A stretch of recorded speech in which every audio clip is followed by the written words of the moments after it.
Typically, a love story goes through 5 chapters. Step 1 or chapter 1 is attraction. Then we go through infatuation. Then we have attachment, or some literature can call it compassionate love. We have maintenance, and of course separation. And I know some of you here may think, I don't want separation. I don't want my relationship to ever end. Why do we have to have this chapter? First of all, don't worry. In this video, we're going to talk only about the first 4 chapters. And as I'm giving brief definition of what they are about, I'm going to focus on how ADHD can change the story a little bit for each of those stages. But to satisfy your potential curiosity about the 5th stage, listen, all your relationships that you have will eventually end, either by choice or by death, yours or your partner. And this is not said to make you sad or to be depressing. It's actually to remind you to appreciate those that you love and that you have, and to, I love you, I really do. And to appreciate your time, because everything is temporary. So make the best out of it. But now let's talk about love and how ADHD can affect the process. Because if you are aware of those things, I truly believe it can help you to build longer lasting relationships, which is the main goal of this video. Let's go.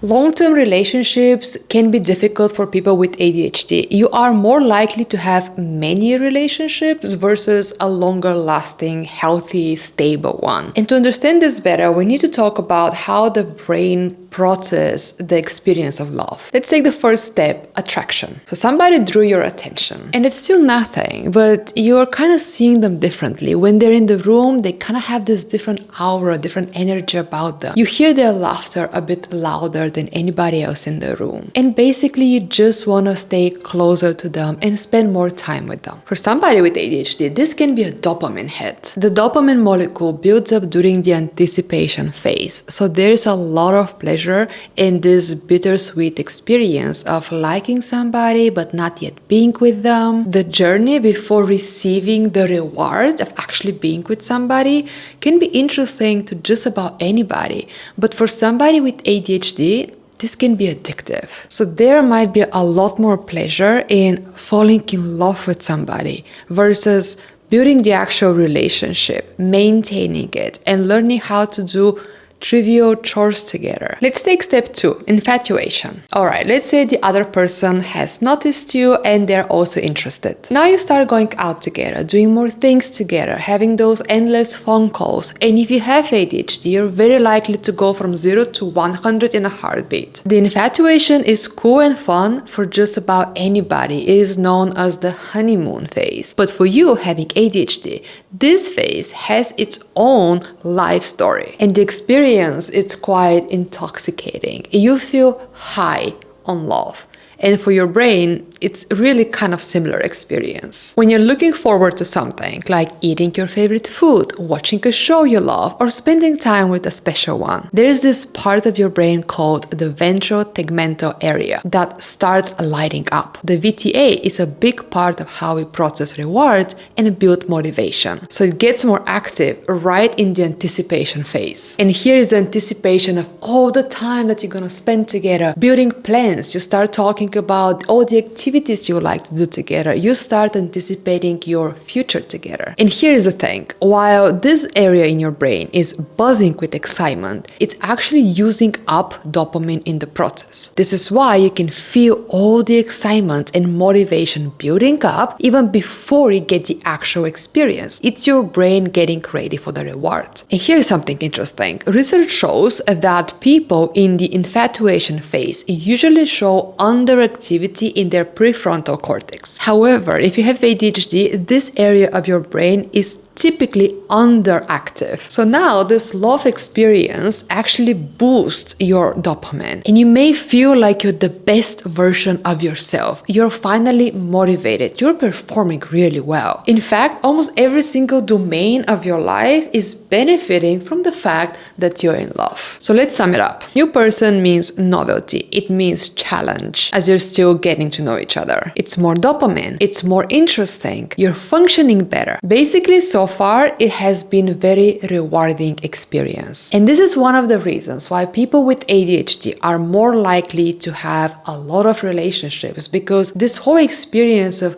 falling in love with somebody can be quite addictive. The real work of the relationship hasn't started yet. It's a new project. Everything is great. You are not seeing the red flags, or you are seeing them, but they're kind of this bothering thing that is messing up your happiness right now. And people with ADHD are notorious for focusing on short-term pleasure or experience, and the long-term thinking is kind of not thinking. So yeah, you are likely to postpone everything unpleasant for later, which probably sounds already very familiar to you. And also because you have ADHD, it is very likely that you're prone to addiction, because the unhealthy habits can feel like the lesser evil as compared to healthy, peaceful, but boring existence. And the rush of dopamine due to the new love is like pure honey to your brain. Let's take our third step, attachment. And because attachment has a bad reputation, although there's a difference between anxious and avoidant attachment style and healthy and secure attachment, but you can call it compassionate love if it just sounds better. Either way, this is the stage where you no longer go out to see the person because of the dopamine that this gives you, but because you actually know the person and you like the person, you have built a bond and a connection with them. At this stage, your brain produces a lot of oxytocin and vasopressin, or better said, it has the potential to do so. Oxytocin and vasopressin are chemicals that make you feel safe,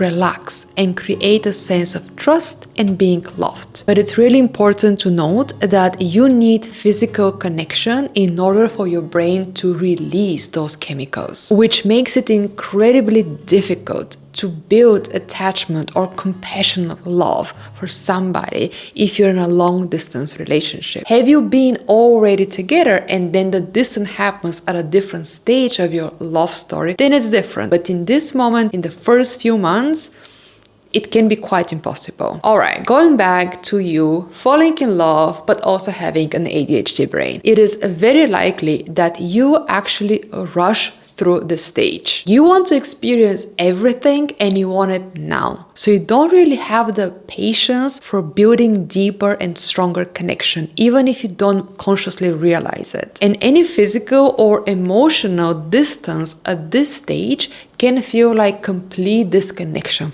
for you. If you have the inattentive type of ADHD, then this stage may feel less intense to you, which means you are likely to get distracted as the thrill kind of fades and you're slowly going back or getting distracted from the rest of your life. On the other hand, if you have the hyperactive type of ADHD, there's a craving to keep the dopamine flowing. So you want more and you want it yesterday. That's a phrase that only hyperactive people will understand. And I feel seen by a few of you, but we are in this together.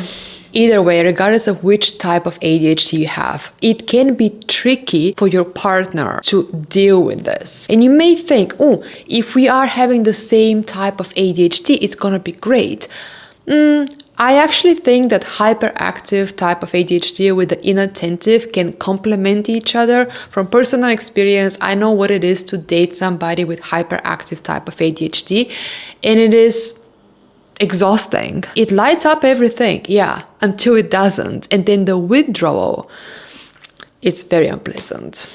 And our last step for this video, maintenance. At the stage of maintenance, you have two major options. Either you're now in a relationship with somebody who brings peace to your life and has the great potential to build healthy relationship with. Then you're very likely to get bored. In the maintenance phase, you have less novelty. It is less exciting. For example, you have already met each other's friends and family, and it's more about repeating the stuff that you've already done versus having new experiences, which was in the previous phases. Alternatively, you are now in a relationship with somebody who is the definition of inconsistency. It's the hot and cold behavior, and at this point, it's already very exhausting for you to be in the relationship relationship, but also you're chemically addicted to the relationship and you're obsessed with the person because you're constantly switching between feeling low because of their unloving patterns and feeling high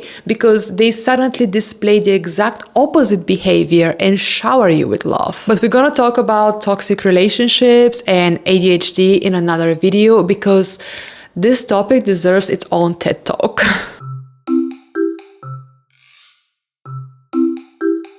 But either way, in the maintenance phase, there is definitely less dopamine. The prefrontal cortex is becoming more active for neurotypical people. So now they are noticing the issues in the relationship more.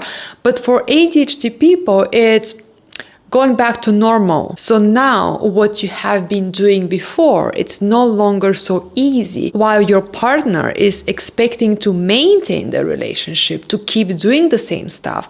Now for you, it's more difficult. So let's say you get bored or distracted, or you suddenly decide to start a new big project. Either way, your partner may feel left out, ignored, or even used, but you still love them. You know that you still love them. But what they see is that you're seeking dopamine. You need it and it's your way of living life. But it can take some communication and adjustment between the two of you because they have seen a part of you so far that even for you it's impossible to maintain, let alone maintain it together with another person. And it can be really difficult for a neurotypical person to understand all of this and for you to express it. So yes, if you have ADHD, having a long-term relationship, healthy one, can be really difficult. So how can you manage this so that you don't push away a really nice person just because your ADHD brain is playing tricks on you? I have two solutions for this that I'm gonna share now with you, but if you're watching this and you have a third one, a fourth one, please share. Sharing is caring. Solution number one is self-awareness. I know this doesn't sound exciting, but know your symptoms and know your ADHD brain so that you know yourself and you don't make decisions based on your symptoms, but instead you make decisions based on what is good for you. If you're getting bored, it might be because of you and how you are. And I'm not saying this to blame you. No, it's just to bring awareness and a reminder that you might be with a really good person who is a really good match to you. So if you're feeling bored and unsatisfied and understimulated, it may not be because this is a bad person. And if you don't realize this, then yeah, you could break up with the person, go find another one. You're gonna go through the sweet experience of falling in love again. You're gonna be high on dopamine again. But eventually, hopefully, this person will also be healthy and good for you. And you're gonna arrive at the same spot. And you'll be repeating this over and over again with a little bit of toxic relationships here and now. You know how that goes. So let's change the narrative. You need peace and you need love and you need stability. Your ADHD brain might not necessarily want this, so you have to have this internal conversation, whether it's journaling, whether it's meditation, whether it's therapy, whether it's long walks. You need something to keep you aware of what's happening, to keep you aware of yourself so that you make reasonable and good decisions for yourself. Solution number 2 is be creative and find somebody who wants to be creative with you. You have to think about how to keep your relationship and your interaction with this person engaging. No, it will not happen naturally. For example, think about a new hobby that you can do together and you don't actually have to enjoy that hobby much. It's the mere fact that you're doing something new and together that will keep the relationship good and will keep the boredom away. Let's say you can learn a new instrument together, painting, cooking, new online collaborative game, board game. You have ADHD, you're very likely to be creative, to have good imagination. Brainstorm with your partner. I don't know you and your relationship, and in fact, nobody does. Nobody can come and give you the exact recipe what you and your partner should do. But you can sit down together with them, discuss it, and try different things. The only one rule is do not try a new hobby while the other one is still active, because if you start doing too much, first you're just gonna get used to being impulsive and changing things. It's gonna get completely different story. It's gonna exhaust you. It's gonna be a burnout. This is not the point. The point is to just keep the spark between you, and remember that if you have ADHD, this is very important thing. It's not just a good message or like, well, better do it than not. No, it's necessity. You have to keep the spark. Another way to achieve this could be do the same thing but in a different way. For example, let's say you like to wind down and to watch some movie together on the couch. Okay, can you change the settings? Maybe you romanticize it a bit. Maybe dress up for it and set up like a nice dinner. Or like some people do that tent, like they buy a tent and they do like a camping in their living room while watching a movie. There's so many different ways to change the settings yet do the same activity. Or another way would be keep the feeling, okay, the relaxed, low-key evening together, but is there a different way to achieve the same feeling? Like for example, I don't know, go crazy. If you both like Harry Potter, maybe you can read Harry Potter chapters to one another. It doesn't need to make any sense to anybody else in the world. Only one thing is that you do something that is engaging, that is interesting, and that it keeps you together. And if you're interested in watching on a video I made some time ago on dating a narcissist, I'm gonna leave the link somewhere here, but surely I'm gonna make a newer video on it, on the experience of what it is to date somebody who displays narcissistic tendencies. I'm gonna stay away from the diagnosis, it's not fair, but the whole topic, it's really, I think, important because when you have ADHD, this experience can be particularly damaging. Yeah, so watch this either way. Thanks for watching once again, and I'm gonna see you next time. Bye.